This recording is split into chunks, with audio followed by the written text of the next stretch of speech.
ಕೆರೆಗೆ ಹರಿದು ಬರುತ್ತಿರುವ ನೀರು ನೋಡಲು ಜಮಾಯಿಸಿದ್ದ ಗ್ರಾಮಸ್ಥರು. ಇಂದು ಮಧ್ಯಾಹ್ನ ಸತತ ಸುರಿದ ಮಳೆಗೆ ತಾಳ್ಯ ಗ್ರಾಮದ ಕೆರೆಗೆ ಭಾರಿ ಪ್ರಮಾಣದಲ್ಲಿ ನೀರು ಹರಿದು ಬರುತ್ತಿದೆ.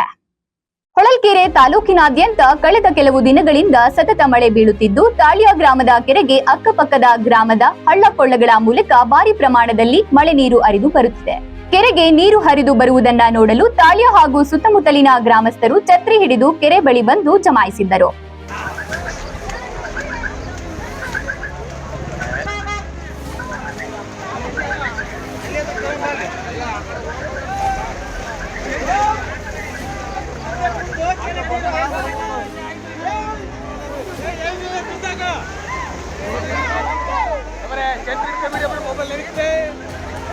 मोबाइल